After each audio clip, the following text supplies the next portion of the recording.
Salut, c'est Flav. Aujourd'hui, on se retrouve pour la deuxième vidéo de la saison 2025 et on va parler des Actu Wing. Allez, c'est parti! On commence comme d'habitude avec les compétitions.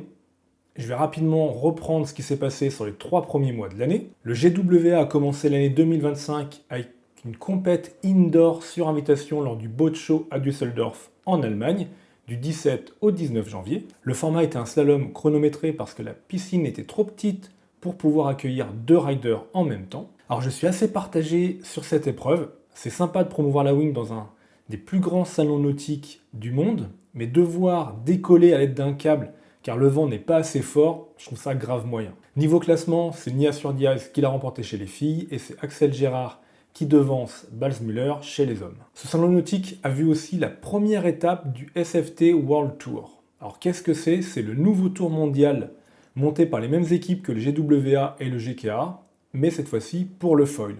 Il va regrouper 5 disciplines du foil, le wake foil, le surf foil, le pomp foil, l'e-foil et le downwind foil. Pour cette première épreuve, c'est un parcours de slalom en pomp foil qui a été retenu. Et là, à l'inverse de la wing, je trouve que ce type d'épreuve de pumping marche très bien en indoor. Le public est proche des riders, c'est facile à comprendre. Le premier des 2 riders qui finit le parcours gagne. Les riders partent d'un mini ponton comme on le ferait en pomp foil, donc c'est plutôt pas mal. Niveau résultat, c'est Sarah Spallinger qui devance Viola Lipic, et chez les hommes, Benjamin May remporte le titre devant Titouan Galea. On continue avec le pomp foil, avec la deuxième étape qui s'est déroulée à Pensacola, en Floride, du 26 février au 2 mars, durant la Foiling Week, qui ressemble tout un tas de supports à foil. C'est le Suisse Edan Finder qui remporte l'épreuve devant Gwen Le Tutor. On passe maintenant à l'épreuve de wing, pour moi la plus attendue de l'année. Je parle bien sûr de l'épreuve de vague à Punta Preta au Cap-Vert qui a eu lieu du 13 au 21 mars. Malheureusement, alors que le calendrier prévoyait comme l'année passée 2 autres étapes, une à Darla au Maroc et une autre à Iberaquera au Brésil, ces dernières ont été annulées, ce qui fait que le champion du monde vague 2025 allait être couronné à l'issue de cette seule étape au Cap-Vert. J'attendais 3 choses de cette étape. La première, voir ce qu'allait donner une compétition de wing foil où il était possible de faire des airs en se propulsant avec la wing. Je vous en avais parlé plusieurs fois dans les Actu Wing, cette limitation était vraiment incompréhensible. J'attendais, et je pense que j'étais pas le seul, de revoir un duel Cache-Berzola-Malo Guénolé, et aussi savoir si Nia allait enfin mettre les mains sur le seul titre qui lui manque, le titre de vague. Le vent a globalement été présent, niveau vague cela en a parfois manqué avec des hits avec très peu de bonnes séries de vagues, et bien souvent des vagues assez proches des cailloux. D'ailleurs on a vu pas mal de matos exploser, bien plus que l'année dernière. Le niveau est très élevé, surtout quand tu vois la liste des riders qui finissent 17e, donc quasiment dernier, avec Wesley Brito, Vinicius Martin, Benoît Carpentier ou encore Jeffrey Spencer. A noter encore une grosse délégation venue d'Hawaï avec 7 riders, mais aussi françaises, là avec aussi 7 riders. Rapidement, les meilleurs riders se détachent niveau points, et on les connaît, Finn Spencer, Malo Guénolé, Cache Berzola, Liam Corali, mais aussi Axel Gérard et Nathan Van Vuren. Pas vraiment de surprise jusqu'aux demi-finales, à noter quand même la sortie d'Axel Gérard, auteur du premier surf backflip contre Liam Corali en round 6. On retrouve donc en demi-finale Finn Spencer contre Malo Guénolé et Liam Corali contre Cache Berzola. À la fin de la première demi-finale, on était tous persuadés de voir une finale Malo contre Cache. Mais la dernière vague de Finn, notée 8,40, lui permet de passer devant Malo avec 16,40 contre 16,34. La notation de cette dernière vague me laisse un peu perplexe, mais les juges ont toujours raison. Lors de la deuxième demi-finale, Cache s'impose facilement devant Liam, qui n'a pas réussi à l'inquiéter, 16,83 contre 11,64. Malo affronte donc Liam en mini-finale, et il l'a tout simplement atomisé. Liam a fait des mauvais choix de vagues et n'arrivait pas à tenir le rythme des vagues. En détail, Malo a scoré 6 vagues mieux notées que la meilleure de Liam. Et il signe aussi la meilleure vague de la compétition avec un 9,5 du grand Malo que l'on aurait préféré voir en finale. La grande finale a opposé Cache à son pote Finn. Cache n'a pas scoré beaucoup de vagues, mais 3 vagues à plus de 8 points, c'était largement suffisant pour remporter la finale contre Finn. La prestation de Cache en finale était un peu molle, rien d'éclatant par rapport à d'habitude, mais il a fait le job et il garde sa couronne de champion du monde de vague. Du côté des filles, il y avait 7 rideuses, Elena Moreno, la championne en titre, n'ayant pas fait le déplacement. Cela faisait une concurrence sérieuse en moins pour Nia Sur-Diaz pour décrocher le titre qui lui manquait. Toutefois, cela n'allait pas être un long fleuve tranquille avec Muna White qui avait déjà remporté l'épreuve de Punta Preta, mais aussi Bo van der Linden, la Hawaïenne Annie Reckert, la Britannique Francesca Meni ou encore l'Espagnole Mar de Arce. On retrouve en demi-finale Francesca contre Nia et Muna contre Annie. Dans la première demi-finale, Francesca a un peu galéré et n'a pu scorer qu'une bonne vague et une vague moyenne. Nia s'impose logiquement. Dans la deuxième demi-finale, les deux Hawaïennes ont offert un beau spectacle. Annie a fait la course en tête jusqu'à la dernière minute, où Muna a trouvé une bonne vague qui lui a permis d'enchaîner les turns, et même si elle chute à la fin, ça lui a permis de passer devant avec 14,10 contre 13,55. Annie affronte donc Francesca en mini-finale et monte logiquement sur la troisième place du podium avec 12,56 contre 10,67. En finale, Nia, bien que surfant backside, a sorti le grand jeu et a très logiquement dominé la hawaïenne 17,04 contre 12,90. Au niveau du matos utilisé, pour les foils, les surfaces tournaient autour de 500 ou 600 cm². Niveau planche, on était plutôt sur des planches courtes, mais on a vu Muna utiliser une planche mid-length avec plutôt de la réussite. Niveau surface de wing, j'ai noté dans les phases finales qu'étrangement les filles étaient en 5,5,5 alors que les hommes utilisaient plutôt des 4,5. Pour le plaisir des yeux, je vous remets les plus gros aérials envoyés.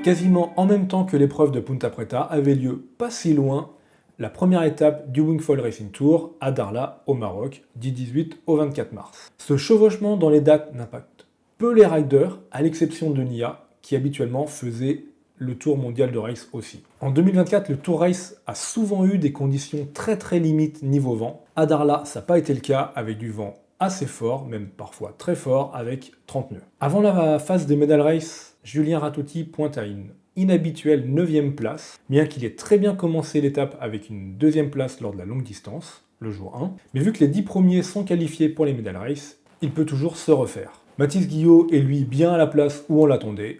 Premier, il n'a laissé que quelques miettes à ses concurrents. Dans ces medal race, l'Italien Nicolo Spanu et Julien arrivent à remonter jusqu'en finale, mettant un terme à la quête de podium de Oscar Leclerc et Francesco Capuzzo. On retrouve donc en finale Nicolo, Julien, Mathis et le Polonais Camille Manowski. Mathis part avec 2 boulettes, Camille 1 et 0 pour Nicolo et Julien.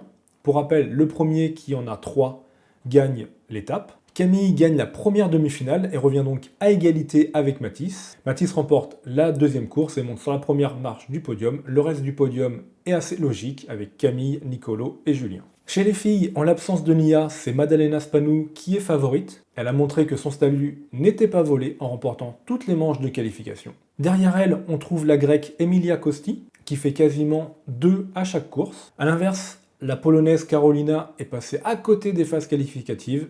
Elle pointe à la 8e place, loin de ses places habituelles. Mais comme pour les hommes, avec les medal race, tout peut encore arriver. Carolina arrive donc à remonter jusqu'en demi-finale, mais c'est la française Anaïs Desjardins et l'espagnole Icet Segura qui affrontent Maddalena et Emilia en finale. L'italienne n'a pas fait durer le suspense en remportant directement la première finale. Le podium est donc Maddalena, Emilia et Anaïs. Pour finir cette longue partie sur les compétitions, on va parler du Surfoil World Tour à Punta Preta, en towfoil cette fois-ci. Ça s'est déroulé en même temps que le GWA et le GKA au Cap-Vert. Ça permet de mutualiser les équipements et d'assurer le spectacle, même sans vent. Mais il faut quand même des vagues, et ça a été un peu compliqué de ce côté-là. Les riders étaient tractés par un jet ski pour partir sur la vague, parce que les vagues étaient trop petites et cassaient trop proche du bord. Tous les riders inscrits font aussi de la wing et le tour GWA. J'espère qu'à l'avenir, on aura des surfoilers purs pour avoir une confrontation avec les wingfoilers. Le Tour Homme n'a pas pu aller jusqu'à son terme, mais on note que les meilleures vagues ont été signées par Nathan Van Vuren, Cash Berzola et Malo Guenolé. Des noms qu'on connaît très bien en wingfoil dans les vagues. Du côté des femmes, elles n'étaient que 4 inscrites, et c'est Bo van der Linden qui remporte l'étape devant Francesca Meni et Nia Surdiaz. On passe maintenant à la figure du mois, et c'est bien sûr l'aérial backflip posé par Axel Gérard lors du GWA à Punta Preta. Axel montre qu'il est le maître incontesté du backflip, Après, c'est backflip, into backflip, into backflip. On enchaîne avec les nouveautés matos Gong. En tant qu'ambassadeur Gong, je vous partage les nouveautés Gong qui ont retenu mon attention. Et vu que la dernière ActuWing date de décembre, il y en a eu beaucoup. Mais celles qui ont vraiment retenu mon attention, c'est bien sûr les nouvelles wings Team Series et Pro Team Series, et les nouvelles planches de subgonflable HIP. Comme pour les foils, les wings chez Gong sont classés en 3 gammes, Perf Series pour débuter et progresser.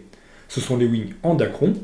La gamme Team Series pour les riders intermédiaires à experts avec les droïdes et Neutra en UPE Aramide. Et la gamme Pro Team Series pour avoir la même wing que les riders du Team Gong sur les étapes de Coupe du Monde. Elle s'adresse donc en priorité aux riders confirmés à Pro. On y retrouve les droïdes et Neutra UPE Aramide X, le X étant le SPI plus épais. Mais on a aussi la nouvelle droïde SP et la Pulse double pot. Le positionnement des 3 wings, donc Dacron, UPE Aramide X, a été revu. Les wings 2024 étaient très tendus et certains ont trouvé que le gap entre la Dacron et l'UPE Aramide était trop important. Donc en 2025, les Team Series sont un peu moins tendus pour être plus faciles à pomper. J'ai aussi noté que la droïde UPE Aramide X devrait être plus tolérante. Et ça, c'est vraiment pas de refus, puisqu'elles étaient vraiment très péchues. Je l'ai dit, l'autre nouveauté, c'est la nouvelle gamme de planches gonflables HIP. La gamme et l'échelle ne changent globalement pas, mais il y a une évolution qui change tout ou presque, c'est la construction. Et surtout sans résultat, moins 2 kg sur la balance. Oui, moins 2 kg, c'est vraiment énorme. Le poids, c'était un des inconvénients du gonflable. Maintenant, c'est parfois plus léger que le rigide. Par exemple, la Crusader Diamond en 92 litres pour 5,10 fait 5,6 kg. La HIP Diamond 95 litres 5,6 fait 5 kg. La HIP Freefly 4,8 77 litres fait 3,8 kg. Moins de 4 kg, c'est vraiment assez impressionnant. Alors comment c'est possible? Gong a en fait revu la construction de la plaque carbone et utilise aussi maintenant un drop stitch plus premium. On passe au sujet du mois, et le sujet du mois, c'est le Wing Surf. Vous allez me dire, c'est le sujet des ActuWing. En fait, je vous parle de cette pratique quasi inexistante de la wing avec une planche sans foil. En 2019, on avait vu Robin Esch utiliser la wing avec un longboard. On avait aussi surtout vu Nathan Van Vuren, le même qui fait 5e à l'étape du Cap Vert cette année, dans une vidéo il y a 3 ans où il utilisait un gros surf pour surfer avec sa wing en mode windsurf ou même en mode free fly. C'était en mars 2022 et je m'étais dit à cette époque que c'était l'avenir et qu'en 2025-2026 ce serait la mode. La Parawing est passée par là et j'ai pour l'instant bien tort. Mais je reste persuadé que c'est la prochaine évolution de la wing. Pouvoir surfer un shortboard sans propulsion vélique mais pouvoir remonter au pic avec la wing sans se fatiguer, ça serait vraiment fou. À moins que ça soit la prochaine évolution de la Parawing, où on rangerait la Parawing sous le lycra, et on se retrouverait juste avec un shortboard sous les pieds, et on n'aura même plus à ramer. L'avenir nous dira si j'ai raison, mais pour ça, il faut qu'il y ait un élément déclencheur. Il faut que le marché soit prêt à accepter un nouveau sport ou un nouveau produit. Si on reprend le wingfoil sous la forme que l'on connaît depuis 2019, avec une wing gonflable et une planche à foil, n'a pas été inventé en 2019, mais en 2015. On peut même remonter à 2011-2009. Et même le développement du foil. Alors, bien sûr, il y a eu un développement technique, mais ce qui, pour moi, a vraiment lancé le foil, c'est la vidéo de Kyle Lenny en 2016, où il fait un downwind en foil avec une planche de sup qui devait faire 10,6. Le foil existait depuis très longtemps avant cette vidéo, mais c'est quand même, pour moi, ça qui a lancer toute la dynamique et la pratique que l'on connaît aujourd'hui. Pourquoi je vous parle de ça ce mois-ci? C'est qu'on a pu voir à Punta Preta Benoît Carpentier et Arthur Thébault utiliser leur wing avec un surf pour surfer cette belle vague. Et pour moi, ça rend plutôt bien. On finit avec l'insolite du mois qui nous amène sur la Garonne à Toulouse pour une session avec Bastien Escoffet.